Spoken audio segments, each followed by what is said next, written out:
And the reason I chose this lab was because it had the most because everywhere else is like about 3 years. No. 3 quarters of now. How are you there? That means you called it. That means you called it.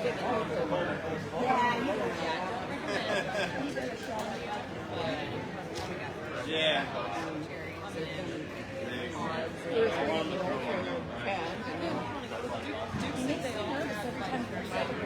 Oh, no. Yeah, well, they were in the house. What you need there, sweetie?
Don't worry, folks, we are trained professionals.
You're up.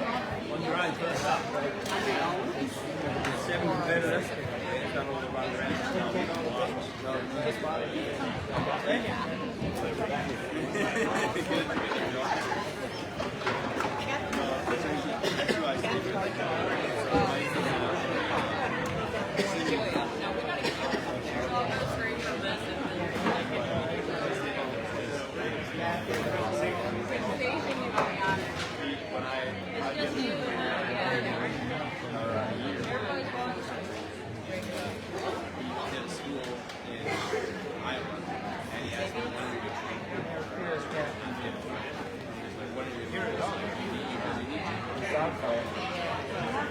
All right, 12:39, we'll get this thing going. So I'd like to introduce to you Tanya McWilliam. We have called this the last couple of years the Mike McWilliam Memorial Shearing Contest. I like to call it the McWilliam Classic. This is wonderful.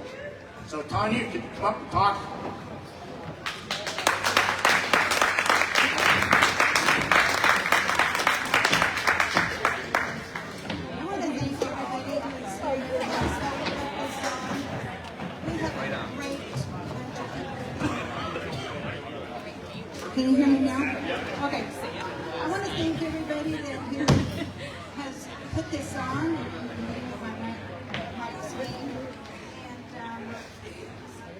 you that have traveled so far to come to this shearing contest, close your hearts.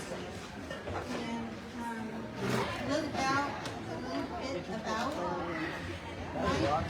So Mike started shearing as a senior in high school with Shirley Petco. He was an old-time shearer. And then he met Ellen Barker, who was a shearing instructor that he was in New Zealand. And he taught schools all over Washington, California. And he took Mike under his wing, and he began to teach him, and I would go around with him to teach the schools and help those shearers that wanted to shear. So in '76, we got married, and we went to New Zealand for a honeymoon. I'll tell you what, when you get in those shearing games, when you're on a honeymoon, you are sleeping in a bunker. And all around you. You're not alone. Unless you can steal the cookie shop. He attended some shearing contests, band counts, and he went to Wales and competed there in a shearing contest, world shearing contest. They also went to New Zealand. And I was at home with the 500 pound sheep that I was taking care of and the two kids. So I just stopped and said that, and I always brought a piece of apple. So again, thank you all for coming, and have a great day. I believe this is the sheep shearing industry. It's kind of a dying trait. And I know that people are going to goats and hair, sheep, and all that. But I do want to thank you, and have a good day. Thank you, Tanya. Thank you very much to the McWilliam family. Thank you very much for your sponsorship of the Open and Beginner belt buckles for the champions. Thank you very much for that. Gary, we're going to get rolling into our wool handling, and as we get rolling into that, I want to, for the benefit of the shearers, I want to announce who's going to be in all of our finals. After our wool handling is concluded, we will start our finals, starting with the blade finals. That will be Doug Rathke, Lauren Hospital, Kevin Ford, and Mary Lake in the blade finals. Absolutely, give them a hand. They'll get a proper introduction later. I just want to make sure that all of these folks know they're coming up. In our intermediate finals, we're going to have Mary Lake, Terza Gunther, Blade Thompson, and Henry Shear. Give them a hand, sharing in our intermediate finals. And at the finale, for our open finals, we're going to have Timothy Wright, Alex Mosier, Paul Aston, and Chad Furlong sharing the open finals. So all of you guys, you know you're shearing next, coming up after the wool handling. So without further ado, we will get started into our wool handling. Our first contestant in our wool handling, we're going to run two prelim and a finals on this, right? So we're going to run everybody in a prelim, and then we'll do a final. 3 sheep in the prelims, 5 sheep in the finals.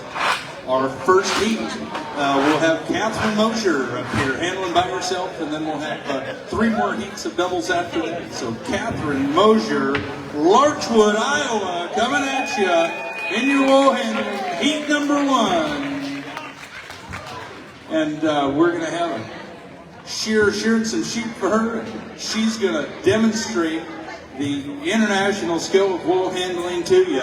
Right here, one of our best and brightest wool handlers in the U.S. coming at you right here.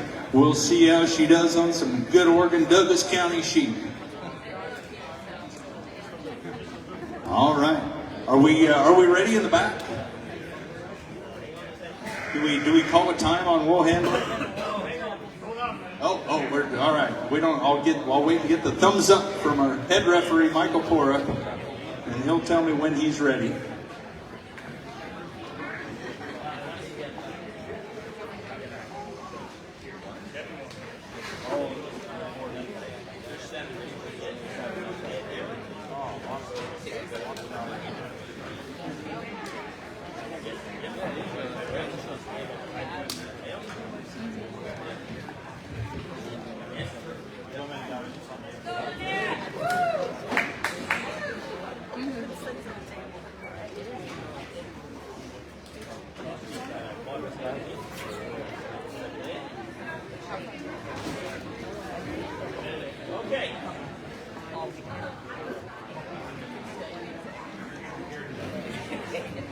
So I know about that much about wool handling, so I apologize. But part of the thing, I was having breakfast with Ian this morning, and we talked about some of the requirements. Number one, if they were really doing this in a shed, those two tables would be put together. It's about a 5 by 9 deal when we throw the fleeces.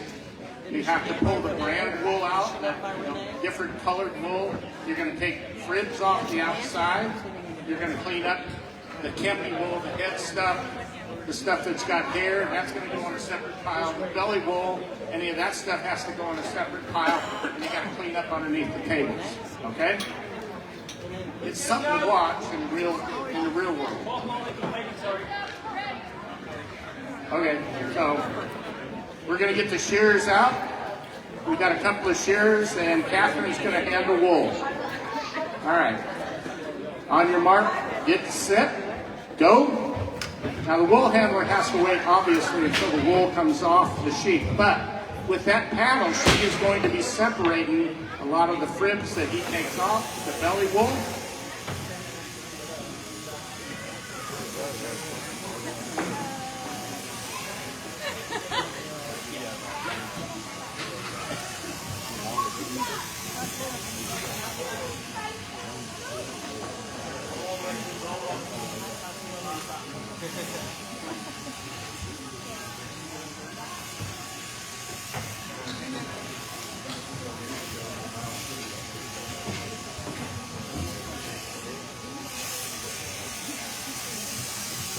So it even says the frizz and stuff come up out of the neck, and they're either taking off pieces of locks or frizz and sorting that stuff out. Remember, we're trying to save as much wool. We could go in and really skirt, right? You might take a 7-pound fleece and turn it down into 1 pound. That is not our goal. Our goal is to leave as much wool so that we have a saleable item, more money. And thank you to Weston Halstad, shearing sheep for wool handling right here. The shearing is not being judged, but we've got a shear sheep to handle wool.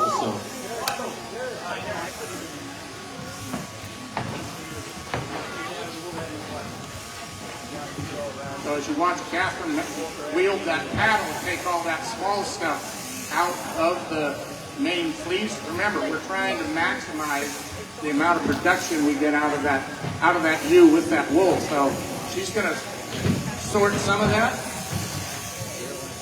And as Weston finishes up, you can't pull the wool off of the sheep because you pull the skin up, and then the shearer cuts the skin. So he's got to wait until it's cut off before they can go again. Now she's going to do her job. Gather that wool, gather the back legs. Throw it on the table, sheared side down. Clean the floor, separate what's there. Bellies go on a spot. And yeah, we do kind of skirt the bellies out. Manure or urine-stained wool, that gets sorted out also. You notice she's got all these little pans or buckets to put that stuff in.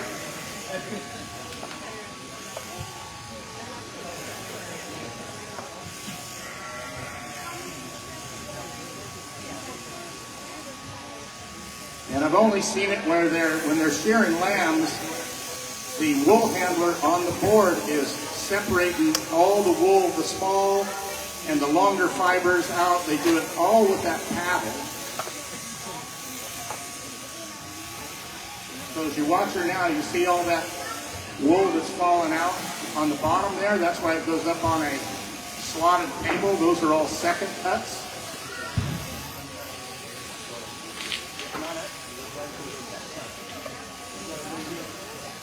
She's going to take out all that brand stained wool, that scarable green. It will come out, but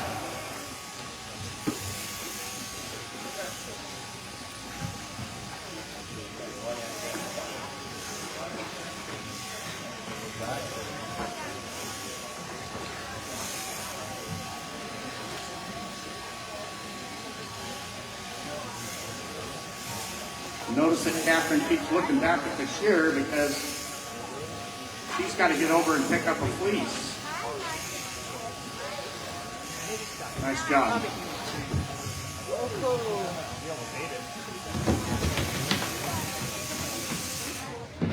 And this is a regular job in the shearing shed. So it's not like we made this up.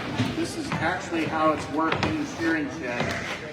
At least over in New Zealand and Australia and stuff, you have a number of wool handlers doing this to keep as much fiber as possible and the highest quality of fiber. And it's sorted for quality.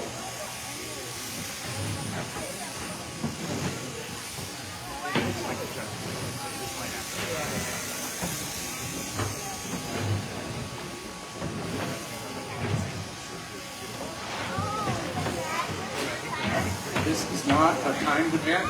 It has to work with the shearer. It's all a quality thing and it's all on camera.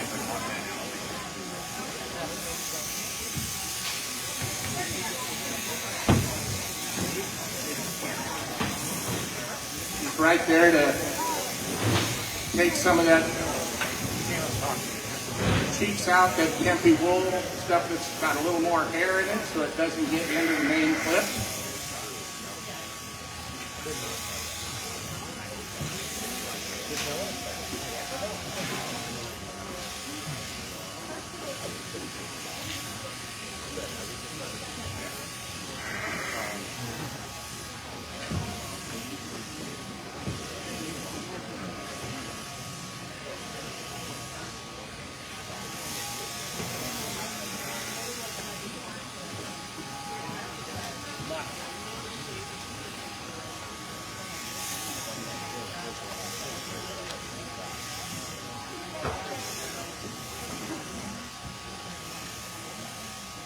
So we take the wool fiber, and we're going to look at the individual fibers.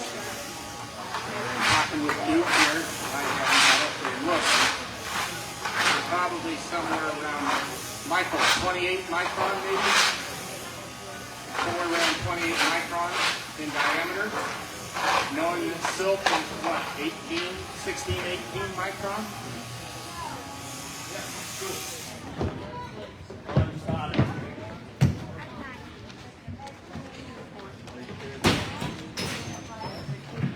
Now Weston's done and it's all on Catherine.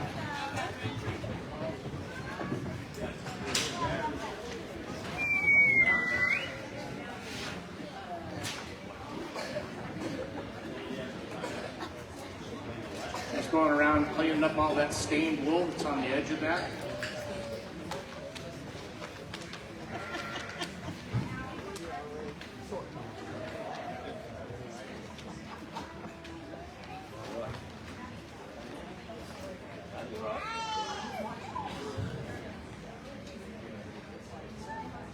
All right, and shearing and clapping isn't just for shearers. Let's bring her home as she finishes up this last piece. Good job, Captain. A little cleanup left to do as she scours that board clean. She has to clean up underneath the table also.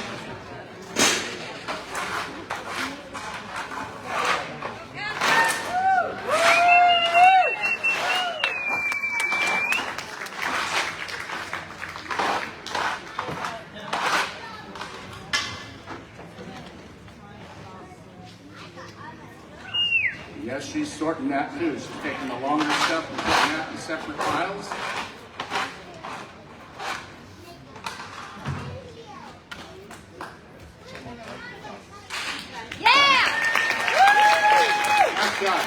Nice job, Catherine Mosier, Larchwood, Iowa. Our first wool handler in the competition, putting on a clinic here. Good job, Catherine. Thank you.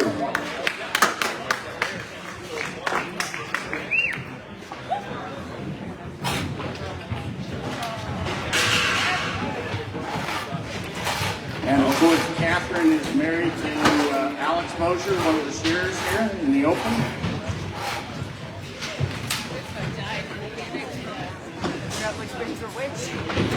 All right, as we fill our pins.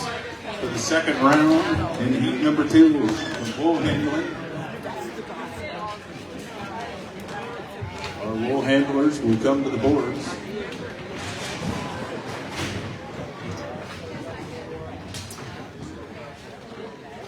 I'll go ahead and introduce our wool handlers now as they start to get ready and our pens get filled. These wool handlers are getting themselves all set up. On stand number 1, from Belfast, South Dakota, Cadence Pierce.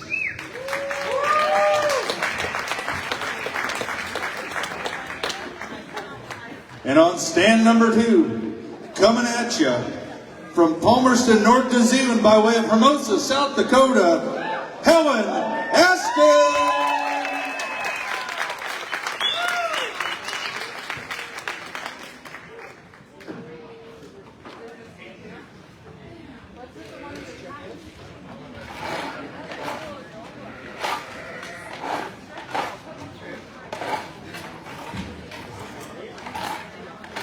Cadence Pierce, I had a great announcement for you and you disappeared on us. Anybody know? Anybody give me any clues? Cadence Pierce? We had her on the list. All right, we're going to turn her sheep out for, we're going to run, Helen Aston is going to run today in the second round, wool handling.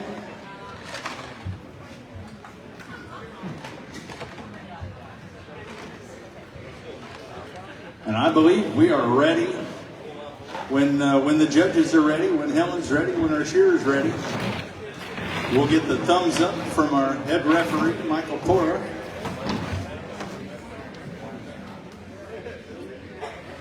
All right. How we looking, Michael? Ready to go? We can turn them loose.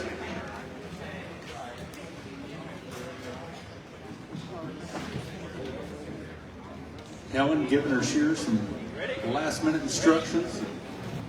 Here they go.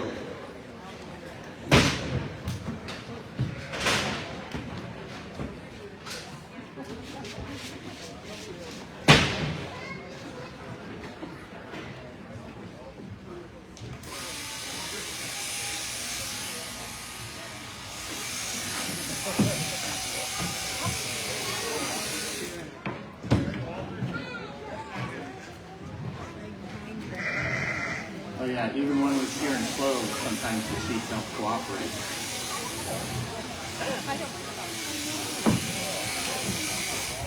See? You got it, Walker. All right, Walter Wright doing a good job shearing. He's got a little kicker in her, but he's a professional. He will get her under control. Remember, the sheep handler is not being judged on the shearer, but we must have a shearer to get wool off for a wool handler to handle. So Walter doing a great job helping us out from that belly away, Gary.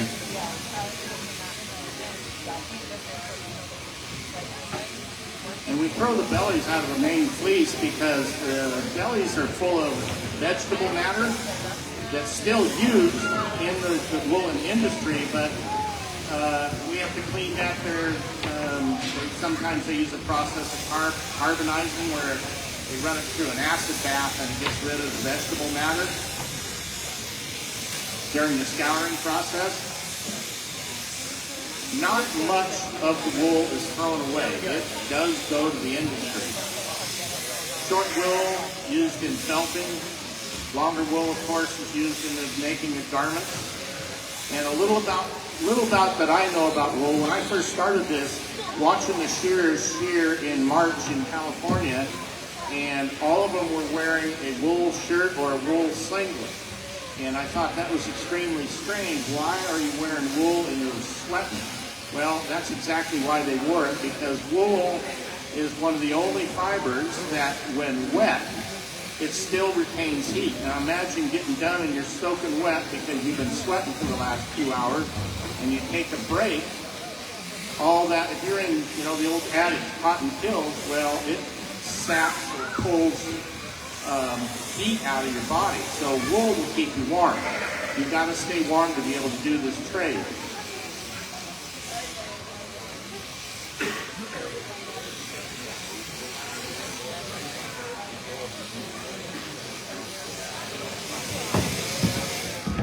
How many of you wear wool? Show of hands.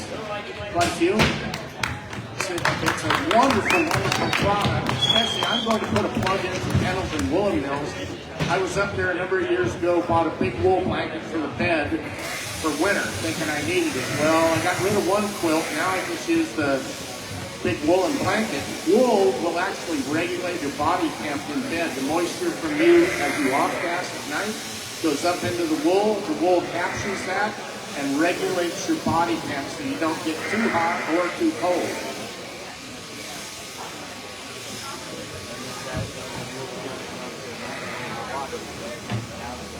And if you go to buy a woolen garment, like a good pair of gabardine slacks for the men or even for the ladies, spend as much money as you can. It never goes out of style, and you will have a hell of a hard time wearing it out. I worked for a California CHP officer a number of times, and instead of wearing the nylon or whatever they normal uniform wool, he opted for the wool. He says it's way cooler and way more comfortable.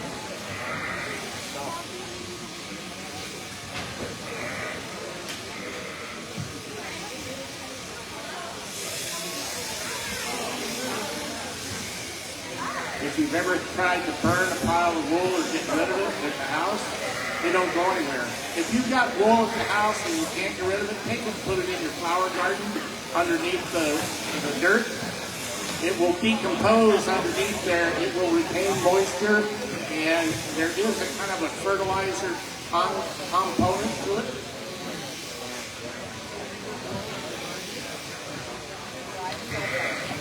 Walter's doing a nice job shearing for her, not pushing her too fast.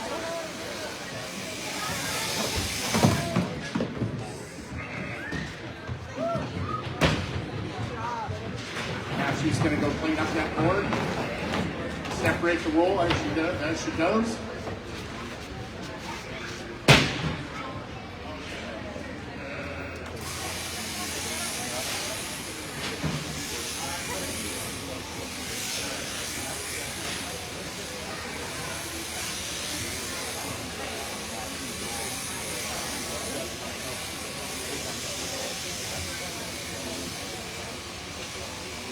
And as you notice, Walter's shearing, he doesn't hold on to the legs of the sheep.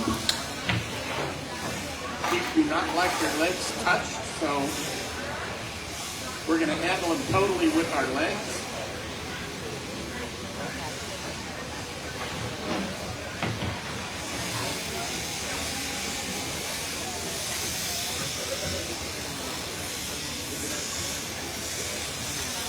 And when you are shearing, you're using that left hand and left arm and left elbow a lot.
Again, Helen, just keeping that wool out and away from the shearer so he can continue his job. They're there to support the shearer and take care of that wool. And time starts for Helen. See, sheet number 3 is done. So here's where you really want to cheer her up as she cleans up and works on that last fleece.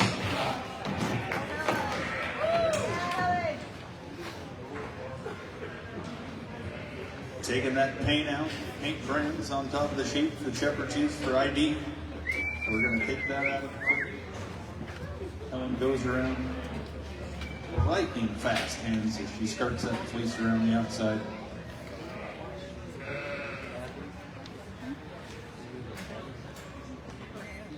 And as she does that, notice that she's not taking all of the wool, just what needs to go, so it maximizes the amount of money that the rancher, the producer, is going to get out of that wool.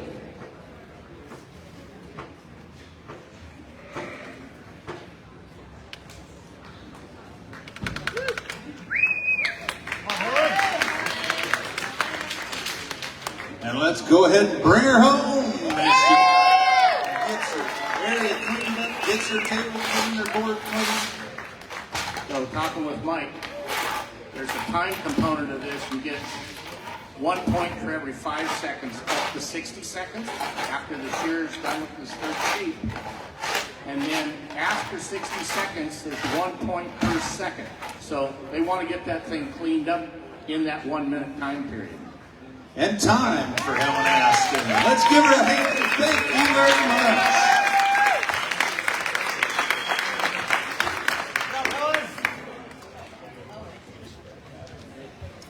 All right, as we get cleaned up after our second heat, we will get our pens filled, get ready for heat number 3. 4 heats of wool handling here, and then we'll move right into our finals.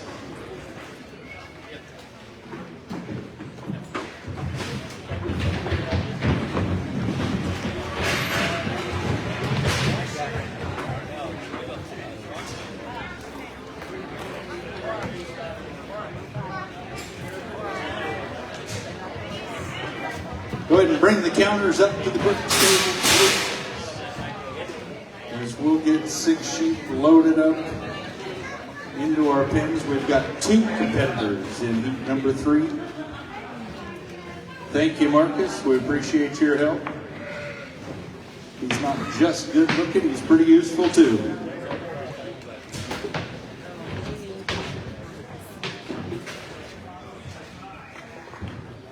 All right, as we get ready for heat number 3,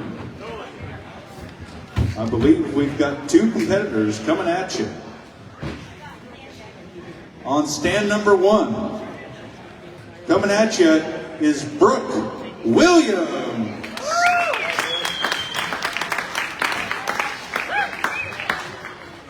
And on stand number 2, coming at you from Laverne, Minnesota, Terza Gunther.